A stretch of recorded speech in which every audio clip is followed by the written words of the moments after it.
자, 대유 플러스 BW에 대해서 말씀드리도록 할게요. 14회차고요. 자, 대유 플러스 그럼 1번 뭐예요? 똑같아. 자, 1번 우리 뭐 한다? 최대 주주랑 대유는 그룹이 되게 많은 거 알죠? 그래서 지배 구조도 같이 보셔야 되고요. 두 번째로 사업 보실 거고요. 그 다음에 세 번째로 뭐 재무제표를 일단 먼저 보실 거예요. 그래서 이렇게 볼 건데, 자, 최대 주주는 대유홀딩스가 16% 가지고 있고요. 그 다음에 대유에이텍에서 한 10% 정도 가지고 있어요. 그리고 기타 계열사 관계사들이 다 해가지고 총 몇 프로 갖고 있냐면 44.28%를 가지고 있습니다. 그러니까 지금 보면 그룹 차원에서 이 대유 플러스를 가지고 있는 그 지분이 매우 높아요. 그 말은 나중에 보면 알겠지만 조금 계열사 내에 노출이 많이 돼 있으니까 완전 꼬리에 달려있는 기업은 아닌가 보다, 이런 생각을 우리가 일단 1차적으로 할 수 있게 되는데, 그러면 직접 지배구조를 한번 살펴보자 할 수 있죠. 그래서 지배구조를 살펴보시게 되면요, 여기 대유 플러스가 있죠. 그러니까 여기 회장님이 계시고요, 동강홀딩스라는 애가 있고요. 이 동강홀딩스가 대유홀딩스를 지배하는 구조입니다. 그리고 대유홀딩스 밑에 대유에이텍이라고 형님 1, 그리고 대유 플러스라고 해서 또 큰형님, 형님 2, 이렇게 있다라고 보면 되고, 얘는 결론부터 말씀드리자면 이 위니아 홀딩스가 부채 상환을 못했어. 사실은 대유 플러스한테 발행한 채권을 상환을 못했거든요. 채권을 상환을 못하면 부도야, 부도. 근데 담보부 자체였고, 담보권 행사를 해서 대환한 것처럼 나오더라고. 디폴트가 일단 전체적으로 난 뒤에 담보권 행사를 한 건지, 아니면은 야씨 이거 우리 너희 못 갚아주면은 이거 상환 안 되면은 부도 난다, 야 큰일 났다, 이러니까 야씨 형이고 동생이고 하니까 대유 플러스에서 그냥 담보 내놔라, 이렇게 해서 담보권 행사를 한 건지를 못 찾았어요. 부도 이야기는 없더라고. 아무튼 그만큼 위니아 홀딩스는 뭐 했다? 쩌댔다. 그러면 이제 결국에 뭐 지금 형 두 명이 이렇게 살아있는 상태인데, 여기서 우리 주인공은 이거죠. 대유 플러스.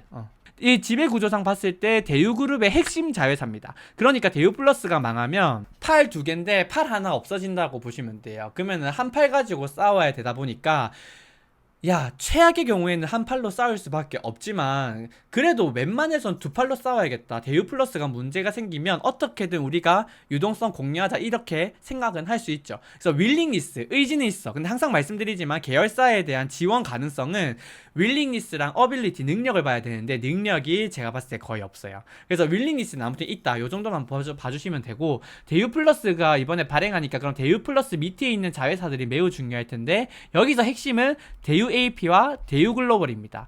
얘는 조향장치 스티어링 휠 만들고요, 얘는 알루미늄 휠. 이 두 명의 고객사는 어디냐면 현기차예요. 근데 최근에 현기차 되게 좋잖아요. 그러니까 대유 AP랑 대유 글로벌은 최근에 조금 실적이 살아나고 있는 구조라고 보시면 돼요. 근데 원체 코로나 때 안 좋아서 재무 구조는 안 좋아.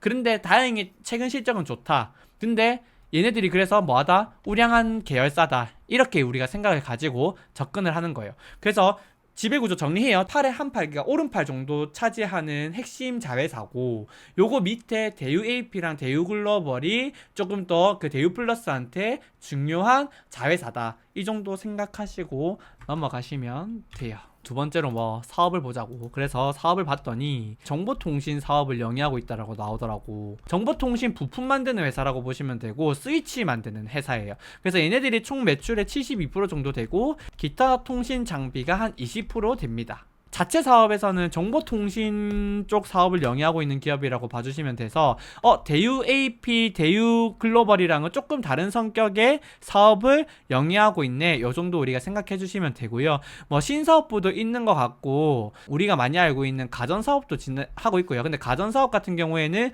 위니아 쪽으로 만들어서 납품하고, 위니아에서 뭐예요? 세일즈를 하는 그런 구조로 돼 있고, HL 사업부라고 해서 친환경 자동차용 연료 탱크 및 친환경 차량용 연료 저장 장치용 부품 공급이라던데, 이건 수소 아니가 맞죠?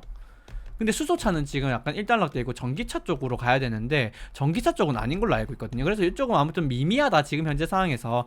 지금 당장은 스위치 쪽 정보통신 사업을 주력으로 영위하고 있다, 이렇게 봐주시면 되고, 그 밑에 근데 핵심 계열사로 두 군데가 있는데, 거기는 현기차 실적이 중요한데 최근에 현기차 실적이 좋아서 계열사가 영위하고 있는 사업까지 다 감안했을 때는 그래도 조금은 보완되는, 그러한 형국이다. 우리가 요 정도로 생각할 수 있고요. 그러면서 요약 재무제표를 한번 보는 거지. 일단은 별도 기준으로 봤을 때 부채 비율은 346%로 매우 안 좋다라는 점 하나. 연결 기준으로 봤을 때도 371%. 야, 연결 너희 지금 대유 AP랑 그러면 대유 글로벌 갖고 왔을 텐데 이것도 지금 이렇게 안 좋아? 너희 왜 이렇게 안 좋아? 이렇게 될 수 있잖아. 그죠? 지금 보면은 별도 기준으로 한 자산이 2,600억 정도인데 연결로는 5,300억이니까 대유 AP랑 대유 글로벌이 미치는 영향이 엄청나게 크다라고 볼 수 있는 거예요. 그리고 실적 같은 경우에도 지금 대유 플러스 자체만 보면은 올해 1분기에 172억밖에 못했는데 대유 AP랑 글로벌 가지고 오면은 1,320억 가량 돼요. 그러니까 지금 걔네들이 훨씬 더 중요한 상황이거든요. 얘네들이 실적이 잘 나옴에도 불구하고 순손익을 기록했고요. 손실이에요. 손실 기록했어요. 이렇게 실적이 잘 나왔는데 손실을 기록했어요. 그리고 뭐 부채 비율은 여전히 높아요. 됐죠? 그래서 여기서 이제 의문들이 나올 수 있는 거고. 그래서 1번 질문이 뭐였냐면은 핵심 계열사가 있어서 그렇다고요. 그 다음에 두 번째로 영업이익단에서 흑자가 났는데 이 손실 왜 이렇게 크게 났냐, 242억이나 손실은 도대체 너희 헛짓거리 일회성 비용 헛짓거리 뭐 했냐를 봤더니 이게 기가 찹니다. 진짜 화가 나요. 저는 전 직장에서부터 영향을 미쳐서 그런지 모르겠지만 대유그룹 자체를 워낙 안 좋아하는데 이거 보면서 더 안 좋아졌어요. 대유플러스는 아까 핵심 자회사 중에 하나라 그랬잖아요. 그러다 보니까 힘든 계열사들한테 정량적이든 정성적이든 유동성 부여를 공여를 해주는 기업이에요. 그러니까 자기들이 가지고 있는 유동성 현금성 자산이나 괜찮은 알짜배기 자산을 다른 힘든 애들한테 빌려주거나 하는 그런 역할을 한다고. 그래서 지금 계열사향의 채권에 투자를 하거나, 채권 투자하면 어떻게 돼? 예를 들어서 대유 플러스가 밑에 있는 뭐 위니아 딤체 같은 애를 채권을 사. 그러면은 이 대유 플러스가 가지고 있는 현금이 딤체 쪽으로 가겠죠. 그렇게 현금을 이렇게 도와주는 건데, 그렇게 채권을 샀어요. 그리고 채권 사는 게 아니라 그냥 돈 빌려주는 걸 대여금이라고 하는데, 채권이나 대여금을 151억을 계열사 쪽으로 줬거든요. 근데 이 151억 중에 위니아 홀딩스, 아까 위니아 홀딩스 채권 상환 못했다 그랬잖아요. 얘네들이 101억이었고 그 다음에 대유 홀딩스라고 하는 애한테 29억을 줬는데, 야 이거 우리 못 받는 돈이다 하고 손실 처리를 했어요. 대존상각을 했고요. 이게 끝이 아니야. 이게 끝이 아니고 얘네들이 여기다가 이렇게 지원성 자금 말고 위니아 홀딩스의 회사채 164억이 있었거든요. 이 회사채 전액 다 상각했어요. 그래서 뭐 금융자산 처분 손실 기록했습니다. 101억, 29억, 164억 전부 다 날렸어요. 계열사한테 돈 빌려줘 놓고 야 우리 이 돈 이제 못 받는다 했어요. 이 말이 되냐고. 진짜 쓰레기 아니에요? 아니 이렇게 하면 안 되지. 그러니까 알짜배기 하나를 세워가지고 현금성 자산 투자 유치를 받든 유상증자라든 이렇게 쫙 가지고 온 다음에, 지금 얘는 상장사잖아. 상장사하면 주주가 있는 거잖아요. 개인들 주주가 있잖아. 아니 46%는 지들이 가지고 있어도 54%를 가지고 있는 건 개인들이라고. 물론 기관들이 가질 수 있겠지만 기관들 없다 생각하고, 그럼 그 56%의 그 주주의 돈을 가지고 있던 애들이 이쪽으로 계열사에다가 지원을 해준 다음에 뭐 나몰라라 지금 손실 다 처리했다고. 이게 말이냐? 손실 처리 있다고 해놓고 뭐한테 또 채권 발행한다고. 진짜 이건 너무하지 않아요? 이렇게 손실 처리해놓고 지들 돈 필요하니까 지금 또 돈 빌린다고. 누구한테? 개인들한테, 쓰레기들이. 그냥 여기 나와요 진짜로. 이렇게 하는 행실을 보면서 이거는 자존심이야. 개인의 자존심. 물론 제가 회사에 가서 고객들 자산을 투자를 하고 하면 기간이겠지만 제 개인 돈을 투자하면 저도 개미잖아요. 개미의 자존심이라고. 이따구로 하는 애들한테 돈을 빌려줄 거냐고. 청약 참여해가지고 말이 되냐고. 그죠? 짜증나지 않아요? 아무튼 그런 식으로 했고, 이게 끝이 아니야. 이거 끝이면은 내가 욕도 안 해. 근데 봐봐요. 대유홀딩스 포함해서 지금 323억 원 있었거든요. 이거 중에 2022년도에 107억을 추가를 했어. 그 107억을 추가를 해서 대여금을 더 빌려줬는데 다행히 221억은 상환을 받았어요. 그러면 야 221억 상환받고 107억 빌려줬으면 120억은 그래도 회수했네. 잘했네. 계속해서 막 막무가내로 빌려주는 거 아니네. 이렇게 생각하겠지만 221억을 회수했는데 내가 현금으로 회수했다 안 했잖아. 그럼 221억 중에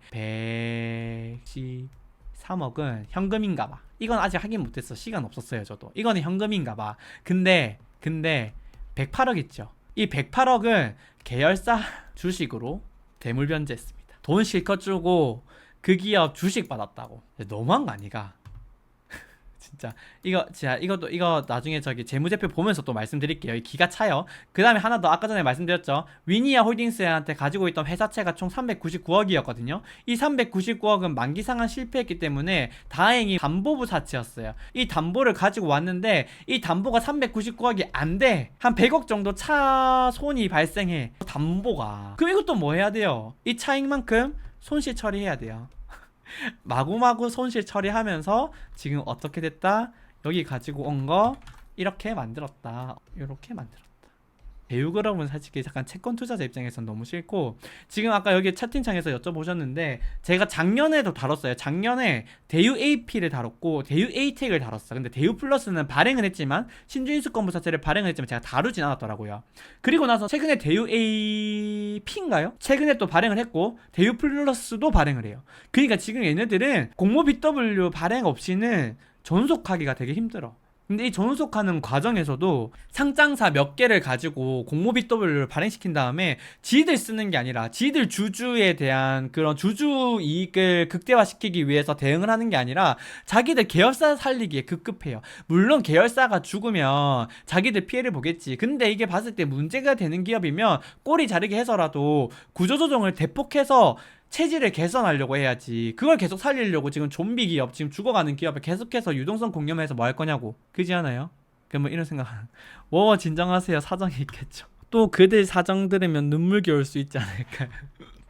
매출 채권 210억, 매입 채무 159억. 요거 이렇게 잘 해가지고 매출 잘 일으키면은 뭐 스위치 잘 팔면은 현금이 계속 들어오겠지. 그걸로 일단은 일반적으로 대응을 한다라고 보고요. 유동성 기타 수취 채권 있죠. 378억. 244억이 대여금인데 대유홀딩스에 270억의 대여금이 있어요.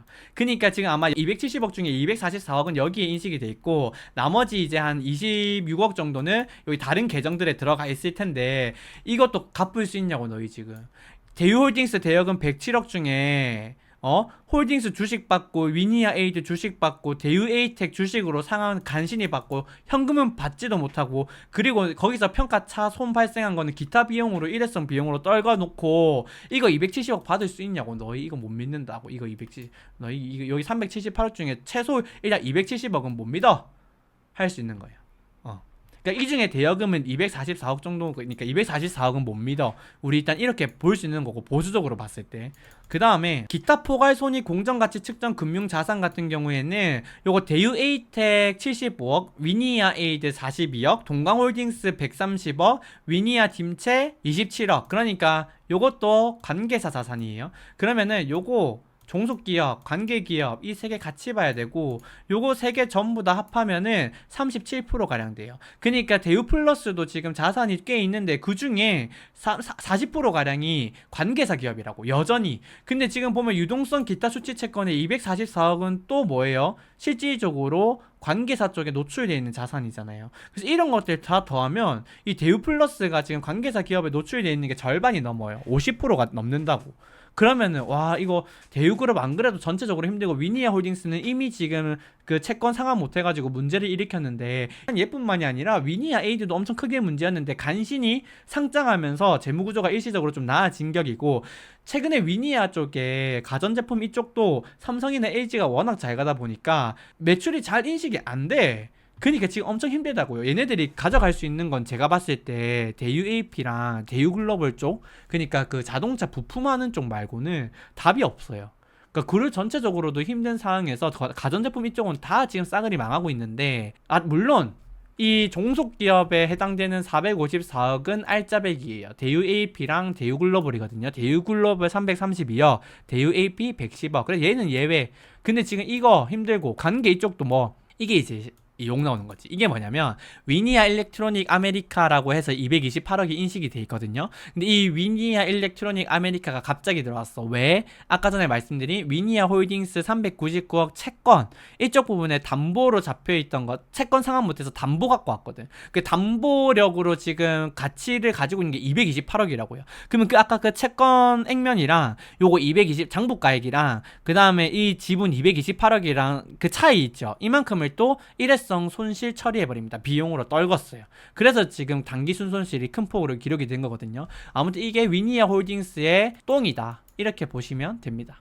그러니까 유형자산 10% 가지고 있는데 요거는 지금 대부분 다 담보로 제공이 돼 있고, 투자부동산도 담보로 돼 있는데, 투자부동산은 미래매출 채권 유동화라고 해서 요거 담보를 갖고 있어요. 그래서 요것도 하나 말씀드리자면은, 이거 다 알짜배기긴 한데, 그러니까 담보로 다 잡혀 있다고. 지금 현재 뭔가 현금 유출이 될 때 그거를 뭐 얘네들 이 자산을 가지고 뭐 할 수는 없다고. 근데 이제 투자부동산에서 하나만 이야기를 좀 해드리자면, 투자부동산도 이것도 채권이라고 보시면 되고요. 채권을 발행했어요. 그래서 투자 부동산을 가지고 있는데, 이 투자 부동산이라고 하면은 얘네들이 부동산에 투자를 한 거거든요. 그러니까 상업시설이에요. 그래서 만약에 여기 호텔이 예를 들어서 있어.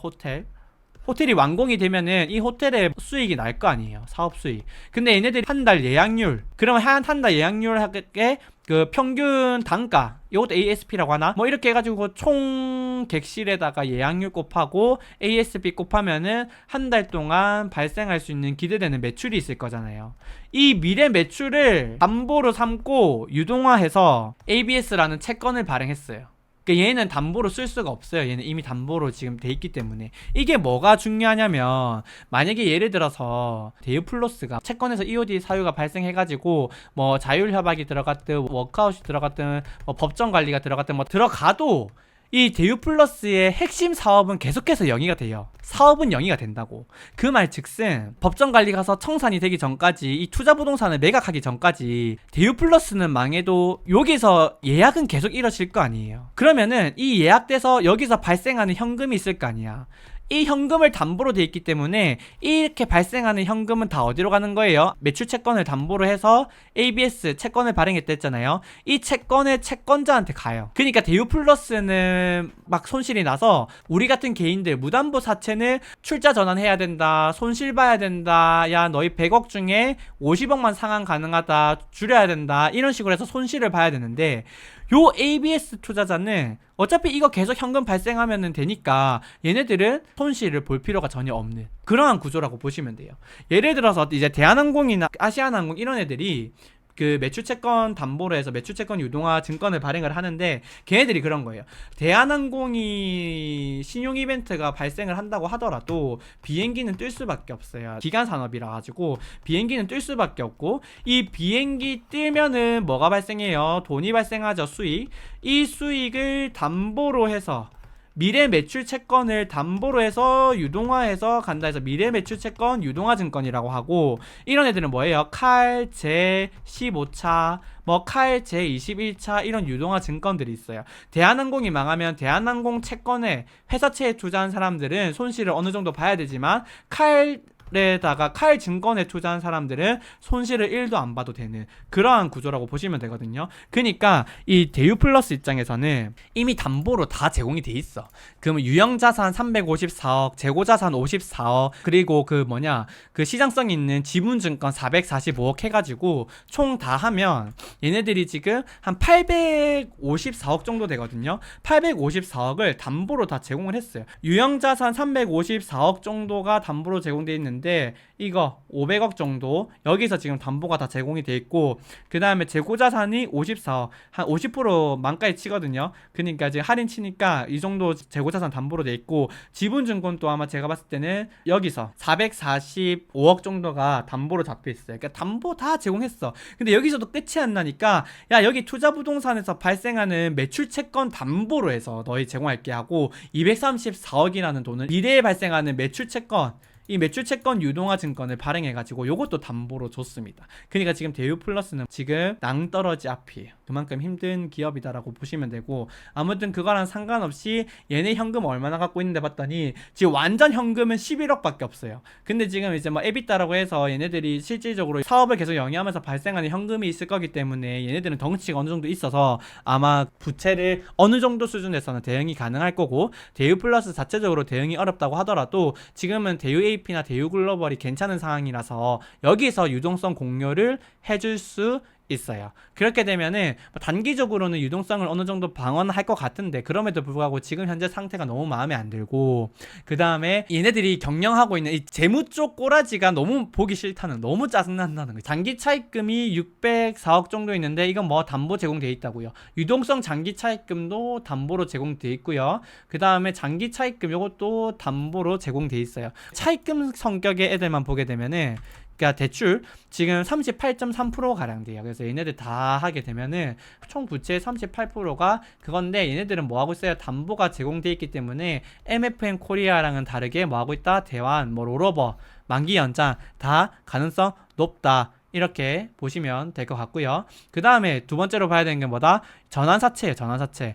유동성 회사채, 파생상품 부채는 유동성 전환사채랑 같이 보시면 되고, 유동성 단기손익 금융부채, 요거 4개가 핵심이다 이렇게 우리가 볼 수 있는데, 이 4개의 합이 또 32.2%예요. 그러니까 일단 38%는 대환 뭐 문제 없겠다 보고, 그럼 32.2% 요것만 일단 우리가 추가적으로 보자 이렇게 되는데, 어차피 얘네들은 담보가 제공이 돼 있으니까 크게 문제가 없을 것 같고, 그 채권을 좀 봐야 될 것 같아요. 전환사채 먼저 볼게요. 그래서 전환사채를 가지고 왔어. 유동성 전환사채 155억에 파생상품 160억 다 해서 지금 더하면은 310억 정도 되는데, 이건 아마 그 옵션 같이, 전환사채라고 하면은 채권을 주식으로 바꿀 수 있는 건데, 이 옵션에 대해서 평가가 이뤄지고 이게 파생상품 부채로 들어가요. 근데 사무사채 전환가보다 주가가 높으면 프리미엄이 많이 붙어가지고 파생상품 부채 가격이 훨씬 더 높아지거든요. 그래서 지금 310억 정도 됐는데, 진짜로 실질적으로 갚아야 되는 금액은 이걸로 보셔야 되고, 진짜 갚아야 되는 금액은 여기 나와 있는 것처럼 200억에